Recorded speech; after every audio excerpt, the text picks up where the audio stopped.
हम यहाँ रोहतक के देवीलाल पार्क में बैठे और कुछ सीनियर सिटीजन मैं देख रहा था, दूर से बैठा बैठा बातचीत कर रहे थे। और जैसा कि देश में हालात चल रहे हैं तो सबके अपने अपने विचार हैं। कुछ लोग तो दिल्ली पहुंच जाते हैं, कुछ एक नहीं पहुंच पाते और कुछ एक की लिमिटेशन होती है। तो मैं सोच रहा था कि इन सीनियर सिटीजन्स की राय से आपको मुखातिब कराऊं। और सबसे पहले हम मिलेंगे, अपना परिचय भी दो जी आप। My self Rajendra Singh Antil, retired lecturer from Delhi government. वाह जी वाह, दिल्ली से हैं फिर तो आप और भी अच्छी तरह से हाँ दिल्ली के बारे में जानते होंगे। हाँ जी। तो आपको क्या कहना है जो देश में ये चल रहा है, जो अपने खिलाड़ियों का और इस तरह का? देखिए, जहाँ तक खिलाड़ियों का मामला है, बात बच्चों ने एक वो एफआईआर दर्ज करवाई है, अपनी बात कही है। यदि हम इसकी निष्पक्ष जांच करना चाहते हैं तो जिस व्यक्ति के खिलाफ ये कार्रवाई करने की बात है, पहले उसे पद मुक्त किया जाए और उसके बाद किसी हाई कोर्ट के जज से निष्पक्ष रूप से जांच कराई जाए। ये तो आपने डिमांड रख दी। हाँ जी। और निष्पक्ष जांच के लिए जरूरी भी होता है पद से। हाँ मेरे जी। ख्याल से कोई नई बात नहीं बता रहे आप, ये तो बहुत पहले से एक है, सेट रूल सा ही है ठीक है कि भाई हर जगह हाँ ही, जी, हाँ जी। बल्कि नैतिक आधार पे जिसके विरुद्ध ठीक जांच है उसी को दे देना चाहिए। बिल्कुल। ये हम जैसे आप जैसे लोग डिमांड करते हैं, ये अपने आप में एक इंसल्टिंग है उनके लिए कि भाई आपसे इस्तीफा मांगा जा रहा है। यस। तो अभी जो कल वाली रात को वहाँ कुछ हुआ है, हाँ आपको जी। जानकारी होगी। हाँ जी। क्या सोचते हो उस बारे में? क्या ये उचित है कि भाई बरसात आने की वजह से गद्दे वद्दे भीग गए थे और उनकी बजाय वहाँ पर कोई बिस्तर विस्तर या कुछ, मेरे ख्याल से पलंग टाइप में कुछ फोल्डिंग वगैरह ला रहे थे, वो ही अलाउ नहीं किया? ये बिल्कुल अनुचित कार्रवाई है प्रशासन की। हम्म। और कम से कम ऐसे मौके पर तो मदद करनी चाहिए, बजाय कि इस प्रकार की मतलब इसको मैं भर्त्सना करता हूँ। ऐसा नहीं होना चाहिए था।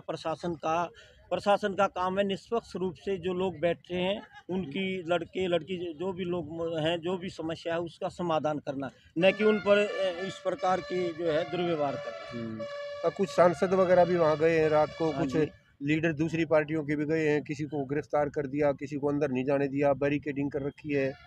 तो क्या? देखिए, यदि हम एक पहला स्टेप लेते हैं, मान लीजिए ऐसी घटनाएं नहीं होती तो सांसदों को माने जाने की जरूरत नहीं पड़ती।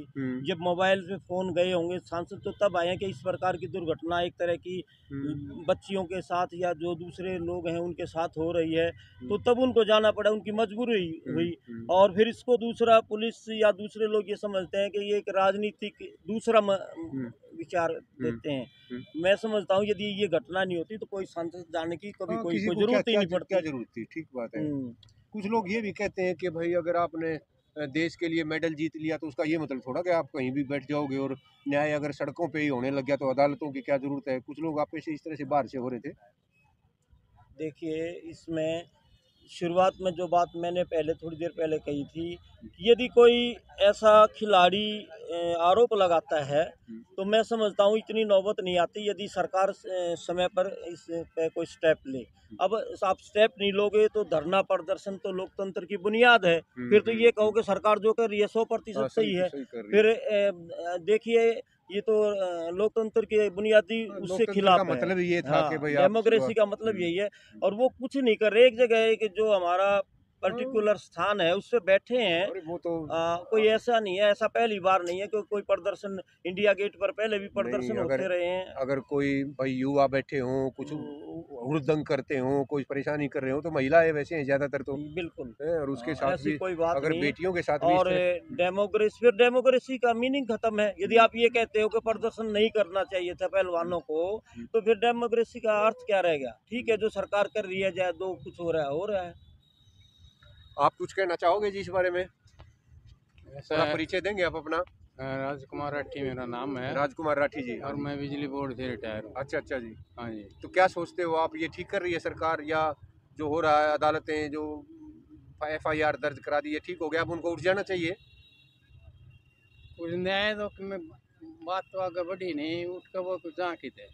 पहले 3 महीने पहले कमेटी ना बनाई थी, उसने क्या किया? उसने कुछ नहीं किया। तो फिर उठने का क्या मतलब है? जब ये आश्वासन पर उठ गई थी। एक और मुद्दा अजीब सा लगता है मुझे कि ये सिर्फ जाटों का मुद्दा है, ये सिर्फ हरियाणा का ना मुद्दा ना, है, ये तो पॉलिटिकल आदमी कर रहे हैं इस तरह का। ये तो क्या पॉलिटिकल कोई कुछ भी कर दे हमारी यहाँ ना पोरा ना, की कोई? वो इसको कास्ट पर ले जा रहे हैं ना। अगर ताकि डिफरेंसेस आम लोगों में वो इस तरह इनका सहयोग ना करें। तो क्या वो ये सोचते हैं हम कुछ भी नहीं समझते? आम आदमी भी तो हाँ समझने लग गया ना। बिल्कुल वो ये बिल्कुल, सोच रहे हैं भाई किसी को कुछ नहीं अपना। सरकार को समझ दिया नहीं किसी ने। हम्म, वो तो कानून व्यवस्था होती तो इतना ही FIR में इंक्वायरी हो ले कदे का काम ना हो ले। हाँ हाँ FIR भी सुप्रीम कोर्ट से जाग हुई है हाँ ना, तो बताओ। FIR ना करें दे। आप सोच के देखो कितने लोग ऐसे हैं जो सुप्रीम कोर्ट जा सकते हैं FIR दर्ज कराने के लिए। देखो मुसीबत में गए हैं तो बेचारे वो हम्म, जागराज जी हैं, हम्म। लेकिन क्या करें, कोई रास्ता नहीं दिखा उन्हें। तो अब भी कोई रास्ता नहीं दिखता भाई। ये तो सहयोग पब्लिक देगी तो उनका जो है ना रास्ता कोई निकल जाएगा ना, तो रास्ता भी नहीं निकला, क्योंकि कानून व्यवस्था तो रही है नहीं, ध्वस्त हो रही है, क्योंकि जो ऊपर बैठे हैं हाँ, वो है, वो ही नहीं बैरिकेडिंग करवा सोचते इन रखी है, बारे में। लड़कियां बैठी हैं वहाँ। अब वो उसमें दिखा रहे हैं टीवी में, तो हमने तो वही देखा है कि चारों तरफ से बैरिकेडिंग कर रखी है, किसी को आने जाने की परमिशन हाँ नहीं ना, है। ये कोई कौन सा परमिशन नहीं। है? बल्कि रात को एक लड़की पत्रकार थी, वो बेचारी कहीं बाहर से वो आने जाने वालों पर जो पूछ रही थी, उन्हें पुलिस वाले बैठा गए और उसको दूसरा थाना में ले गए। तो ये क्या और तरीका वहां है? जाकर रात को 1:30 बजे नहीं बोले जाई, कहाँ जाएगी तो बता भाई? कहाँ जाएगी वह। तो मतलब धींगा मस्ती हो रही है, ये कोई व्यवस्था। दूसरी बार बैठी है यहाँ लड़कियां। हाँ 3 महीने पहले। हाँ, इनके साथ नाजायज होया तो ये वहाँ चली गई, पहले पुलिस में गई, इन FIR दर्ज नहीं करी, तो फिर वहाँ धरना प्रदर्शन कराया, तो उसके लिए दबाने के लिए कमेटी बना दी गई। कमेटी का जो टाइम था वो गुजर गया था, उनने कुछ नहीं कराया। अब इन सुप्रीम कोर्ट में एक छोटी सी बात के लिए भी सुप्रीम कोर्ट में इन दरखास्त दी, उसने FIR दर्ज के लिए पुलिस को लिखा, और जितने जो जिनकी दरखास्त थी उन पर उतने मुकदमे ना करके ने 6 को एक जगह और 1 का एक जगह कर दिया। ये अन्याय है। ये हाँ, भी ये भी ये अन्याय है। इनको न्याय इस लाइन से नहीं मिलेगा, ये पुलिस ने गलत कराया है। हर एक का इंडिविजुअल हालात होते हैं। हाँ, कोई इकट्ठा हाँ, करने का नहीं होता है, कोई- हाँ, तो उसमें ये नहीं हो सकेगा। इन अलग अलग FIR दर्ज है। अब भी इन बच्चों ने भी करवाना चाहिए और उनको करनी चाहिए। ये एक मेन पॉइंट है न्याय मिलने का। वैसे भी आपको याद होगा कमेटी हाँ, तो किसानों की भी बनाई थी, हाँ, है उसका कौन सा रिजल्ट आ गया? ये और कमेटी तो अब ये हालात देख लो ना। अब एक और बना दो। हाँ, कितने बना लो, ये तो दबाने के लिए। और अब वो बैठे में नहीं रहने देते। अब जो आज रात ने जो होया है वो हाँ। बहुत ही गलत होया है। तब भी ऐसे ही वो हुआ था। पिछला तो ये था अग भाई इन ने करे है ना, भाई जांच है, भाई झूठ है, सच है।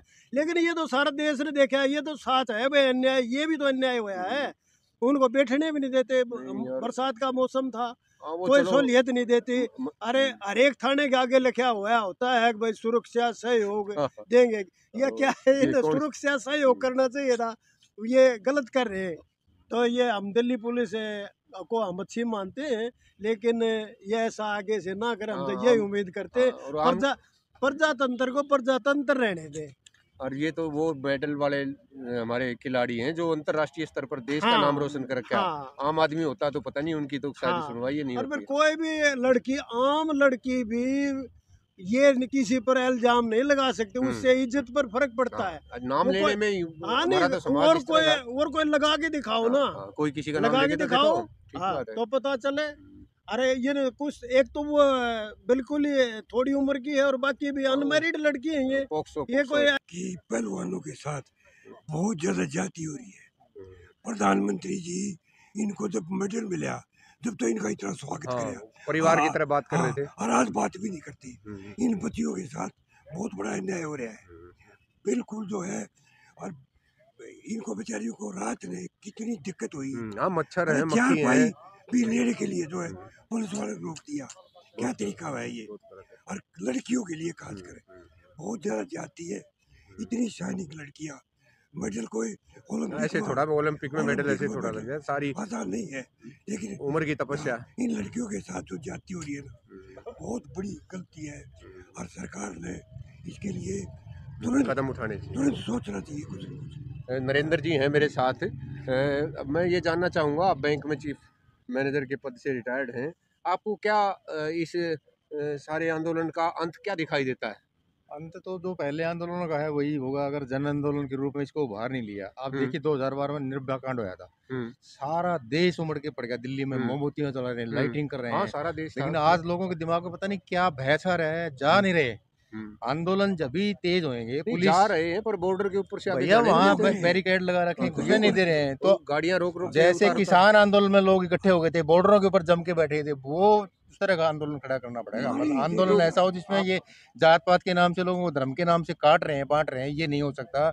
जनवादी आंदोलन जब भी आगे बढ़ सकते हैं जब सारे लोग, हर तरह के मेहनतकश मजदूर, किसान सब इकट्ठे हो गए जाए एक जायज मांग को लेकर। ये कहीं- जायज मांग है उन बच्चों की। कहीं ऐसा तो नहीं है जानबूझ के ऐसा किया जा रहा हो कि भाई ऐसा हो और फिर ये सब बटे और फिर इसका मतलब वो महंगाई ये तो बेरोजगारी ट्रोल में- आर्मी लगी है बांटने के लिए। तो डेली आप देखो कि सोशल मीडिया पर है क्या, हाँ, इतने रोज गंदे नए गंदे नए कमेंट नए लिखते नए हैं। आते हैं। अब वो बता रहे थे ना, वो साक्षी जोशी हैं, वो पत्रकार जो कल रात को उनके साथ क्या हालत हुई बेचारी को, सड़क के ऊपर छोड़ के कहीं जाके ले हाँ, जाके 1:30 निकाल बजे के। किसी को छोड़ना तो ये ये क्या सुरक्षा है, थोड़ी महिलाओं ना। की सुरक्षा है, बेटी बचाओ बेटी पढ़ाओ का नारा देखें, ट्रकों के ऊपर, कारों के ऊपर, कितने सारी हाँ, चीजें पेट्रोल पंपों पे पेट्रोल पता नहीं पंपों पर कहाँ लगा कहाँ लगा लिख के रखे हैं। लोग मर रहे हैं, महंगाई से तरसते हैं। आप देखिए सिलेंडर के भाव कहाँ चले गए। मतलब लोगों का सारा ध्यान डाइवर्ट कर रखे हैं। आप रखा है। कर्नाटक के चुनाव के ऊपर लगे हुए हैं, रात दिन गालियां दे रहे हैं आपस में। तो हाँ, ये क्या है? एक तरफ देश की तो बेटियां जन आंदोलन को उभरने ही नहीं दे रहे। जन आंदोलन उभरते हैं, उनको फिर दबा देते हैं। कभी पुलिस की लाठियां खा के वो पीछे हट जाते हैं। लोगों को जब तक सही रास्ता नहीं मिलेगा, लड़ाकू लोग नहीं मिलेंगे, तो ये आंदोलन उभरेंगे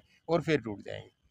2012 का आंदोलन हमें याद है। किसान आंदोलन में देखो 1 साल से ऊपर चले गए, कितना इनको आतंकवादी बोल दिया था, पता नहीं क्या क्या चीजें उनको बोली, लेकिन वो उसके लोग फिर भी बावजूद पीछे नहीं नहीं हटे, क्योंकि उनके साथ देने के लिए बहुत सारे लोग आए थे। भाई साहब ठीक कह रहे थे कि जन आंदोलन को उभार देने के लिए बहुत जरूरी है। प्रजातंत्र में अगर हमने जीना है तो लोगों को एक साथ, जहां हम देख रहे हैं अत्याचार है किसी के ऊपर, उसके आगे हमें आना पड़ेगा, उसको रोकने के लिए लामबंद होना पड़ेगा लोगों को, जब जाके हम समस्याओं से निदान ये पा सकते हैं। देखिए आप किसी भी जवान को, बुजुर्ग को, किसी को आप 2 शब्द कहने के लिए शुरू कर दीजिए, रुक के ही नहीं देते। इतना आक्रोश मतलब आम जन के अंदर है